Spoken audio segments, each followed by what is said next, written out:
Donc cette année, c'est la 3e édition de la balade à la découverte de l'autre. On a quelques personnes, monsieur qui se cache derrière, qui a participé à la première édition. Donc la première édition, c'était la rencontre de 2 personnes qui ne se connaissent pas. Le projet a été initié suite à un appel à projet du département de la cohésion sociale. Et donc l'association des habitants du Petit Saconnet a pensé de proposer un projet qui puisse justement faire rencontrer 2 personnes qui ne se connaissent pas dans le quartier du Petit Saconnet. Ensuite, au fur et à mesure des années, on est arrivé jusqu'au Grand Saconnet et cette année, je suis ravie d'être arrivée jusqu'aux Avanchés où j'ai été accompagnée par des personnes magnifiques qui m'ont fait découvrir leur quartier que je ne connaissais pas. Et je suis très passionnée, j'ai aussi suivi une visite guidée d'architecte pour comprendre l'origine du projet. Et donc je vous invite à me suivre tout à l'heure sur les 40 panneaux, donc aux Avanchés, Grand Saconnet, Petit Saconnet, jusqu'à on va dépasser la route de Ferney pour les plus courageux, jusqu'à la résidence étudiante du Grand Morillon. Et cette année, donc chaque année, la thématique évolue et à niveau d'organisation des images, mais aussi le thème varie. Donc cette année, on a adhéré à une campagne de l'OMS contre l'agisme et en faveur des rencontres intergénérationnelles.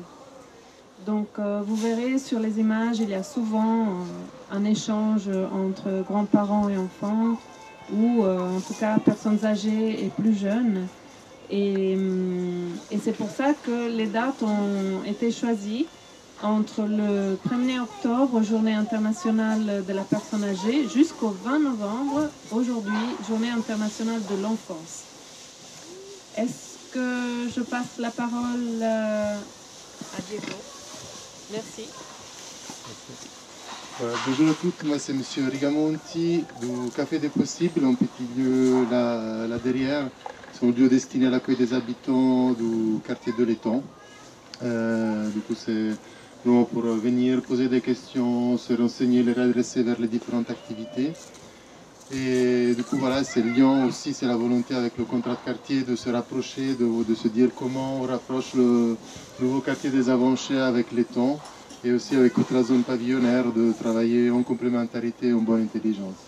Je prie d'excuser toutes nos autorités politiques et notre chef de service, M. Ketenaker, et mon chef, M. Megro, de la délégation au contrat de quartier, parce qu'ils auraient aimé être de tout cœur ici avec vous, mais des obligations familiales ou d'autres obligations rendez-vous, ils les ont amenés ailleurs pour aujourd'hui. Mais voilà, c'est vraiment des thèmes qui nous intéressent beaucoup. L'exposition, c'est des thèmes qu'on défend aussi en tant que service de la cohésion sociale. Comment créer une société plus inclusive qui permette à tout le monde d'exprimer ses capacités en termes de participation, capacité d'agir sur son environnement. Du coup, voilà, on a différents projets. Voilà, il y a les contrats de quartier, mais il y a aussi la délégation aux seniors qui fait pas mal d'initiatives pour prévenir certaines activités. C'est vraiment des thèmes qui nous tiennent vraiment à cœur. Et voilà. Merci beaucoup. Et je passe la parole à Mme Nostroza du service de l'enfance.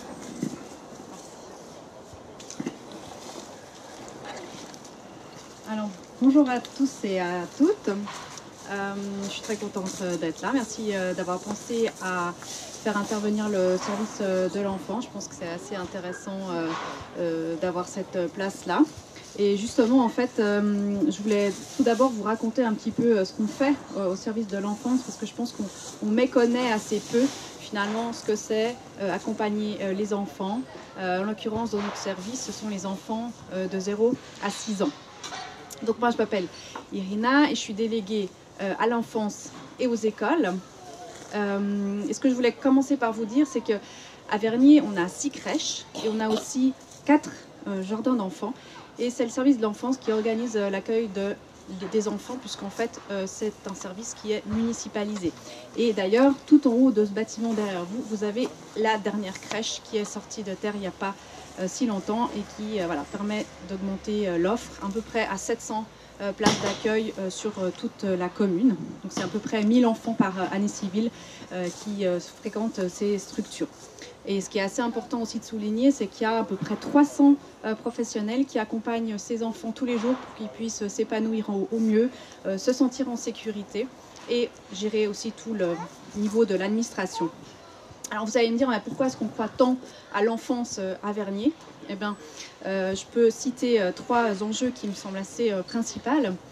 Tout d'abord, il y a l'éveil, parce que plus on va proposer de faire des découvertes et un environnement stimulant aux enfants, plus on va permettre en fait qu'ils élargissent la palette de leurs sens, de leurs facultés, de leurs apprentissages. Et en cela, les premières années de la vie, elles sont vraiment très importantes pour ne pas les louper.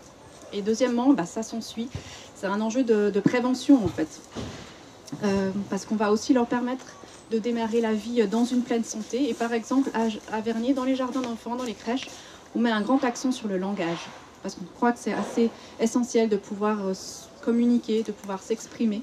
Et on a remarqué que de mettre cet accent-là, ça permet à tous les enfants qui sont accueillis de s'exprimer plus librement, de s'ouvrir aux autres.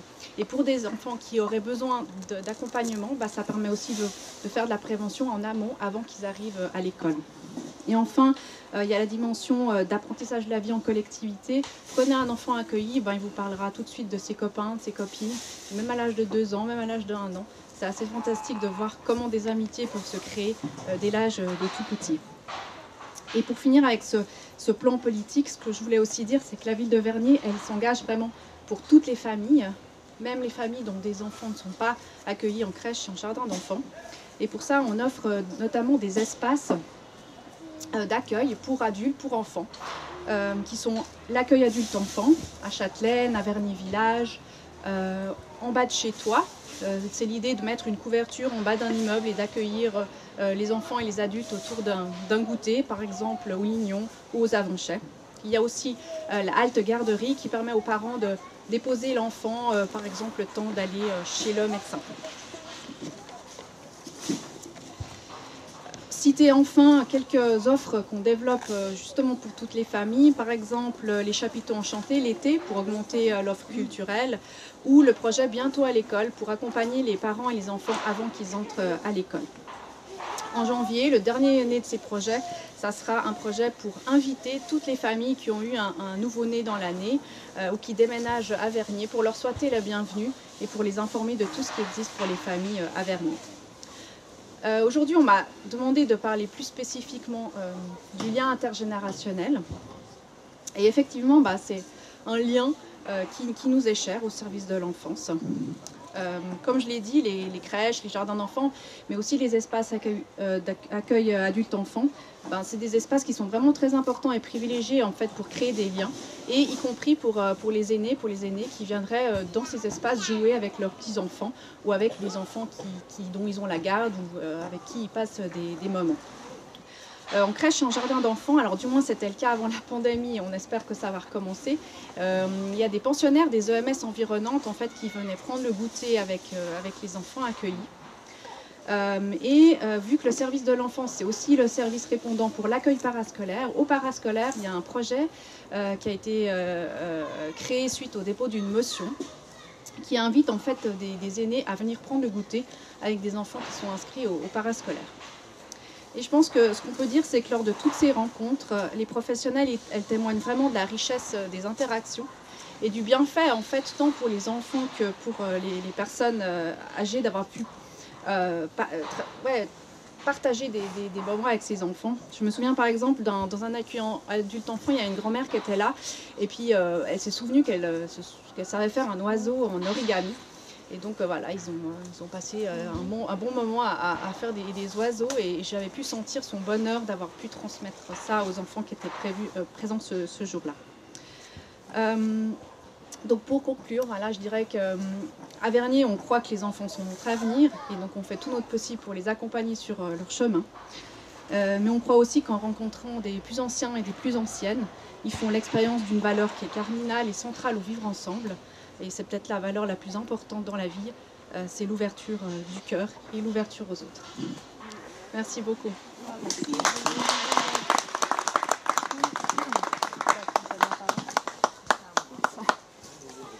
Voilà. Écoutez, moi, je viens de débarquer, puis on me demande de dire un petit mot, donc je vais essayer. J'ai pris deux, trois mots comme ça, pour rien oublier, parce qu'à mon âge, on oublie facilement. Première chose concernant cette balade à la rencontre de l'eau, j'ai trouvé ça passionnant. C'est la première fois que j'assistais et que je suis personnellement en photo quelque part. Voilà.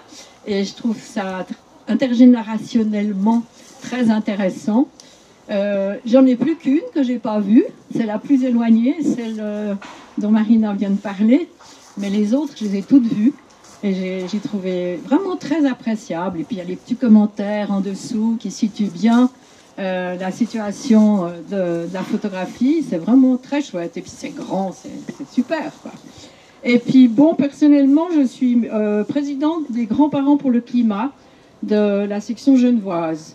Donc les grands-parents pour le climat, comme son nom l'indique, c'est qu'on a un lien fort. On aimerait avoir le lien le plus fort possible avec nos petits-enfants notamment et les générations futures, parce qu'on est plutôt pessimiste pour le moment en ce qui concerne l'évolution du climat. Je suis même allée hier au Festival international du film sur les glaciers et c'était vraiment c'est un peu désolant, quoi. On voit que les glaciers fondent et peut-être que dans 20-30 ans, il n'y aura plus de glaciers en Suisse. Donc c'est Jean Jouzel, qui est glaciologue, qui nous disait ça en visioconférence. Et puis il y a plein de films. Alors hélas, bon, peut-être les heures s'y prêtaient pas, mais en fait nous n'étions que 20. Moi je faisais partie du panel des intervenants, mais autrement il y avait que 20 personnes dans la salle, donc c'est relativement désolant. Alors si vous pouvez, allez-y. Il y a encore aujourd'hui, c'est au muséum, et puis aussi demain. Voilà, ça c'est dit. Maintenant, bon, je suis aussi un peu active dans le contrat de quartier, dans le sens où j'ai aussi participé comme bénévole à l'espace Troc, qui est aux Avanchais. Donc les futures nouvelles mamans sont bien entendu invitées au Troc, parce qu'on déborde de vêtements pour les tout petits. Donc n'hésitez pas, donc c'est gratuit. C'est difficile à se mettre ça dans la tête, mais c'est gratuit. On peut prendre des choses sans en apporter, on peut apporter des choses sans en prendre, ou apporter une autre fois, peu importe, mais c'est tout à votre disposition et ça en évite. Ce qui me désole complètement, c'est les déchets, de jeter ce qu'on ne veut plus. Et en ce sens, je vous invite aussi à venir me rencontrer dans le hall du centre commercial des Avanchais le 11 décembre, c'est un samedi, parce que les déchets que je vois par terre ou même dans les poubelles de ce qui pourrait être recyclé, ça me donne des boutons. Alors j'ai décidé de faire un stand d'information et d'aide au tri des déchets, parce que je vois quand moi je vais trier les déchets, que les gens ils sont encore pas très au clair et c'est pas simple du tout. Alors voilà, je vous invite à venir. Il y aura des affiches dans la commune, il y aura des affiches dans les allées des Avanchais, mais pour le moment c'était un petit peu trop tôt pour les mettre. Alors je remercie particulièrement Xavier qui est là derrière, qui se cache, parce que c'est lui qui m'a fait l'affiche. Je suis parfaitement incapable de faire une affiche, donc c'est super et elle vient de sortir, je suis allée les chercher. Très chouette. Autrement, je suis aussi au Troc, comme je vous ai dit. Et puis bon, les grands-parents pour le climat, ça a commencé à Lausanne en 2014. Et puis depuis, il y a plein de sections régionales, donc certaines se sont mises en association, pas toutes.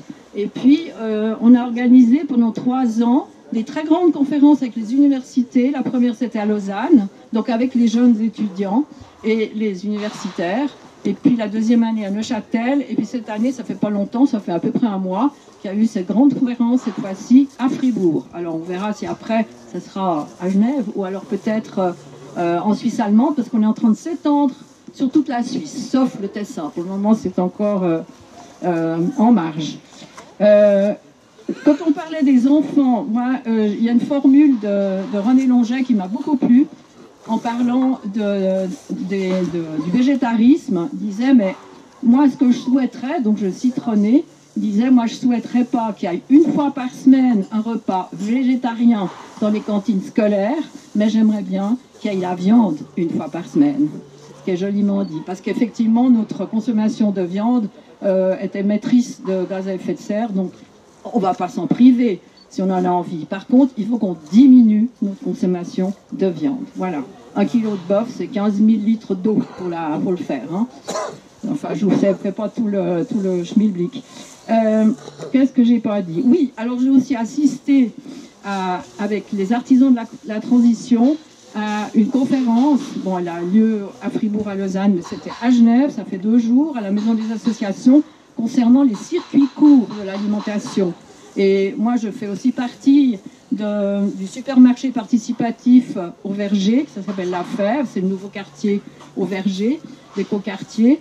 Et je trouve que, tout à coup, je me suis dit, mais pourquoi pas faire quelque chose peut-être d'un peu moins ambitieux, mais une petite épicerie participative dans le quartier de l'Étang.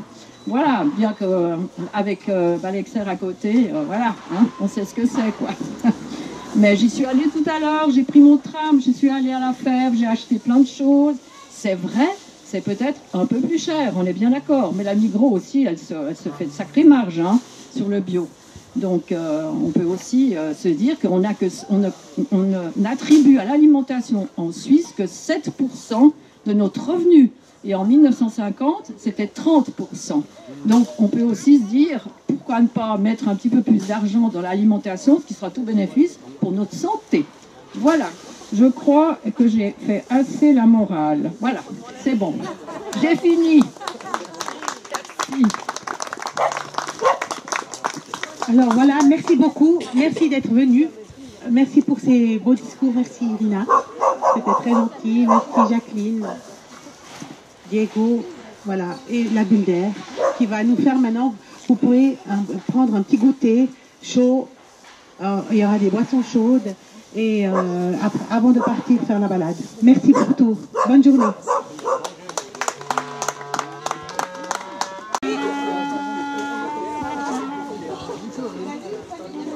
Allez, approchez-vous, venez voir quelque chose. Oui, approchez-vous. Je vais vous distribuer des petits Faut pas gaspiller la nourriture. Vous allez faire la balade.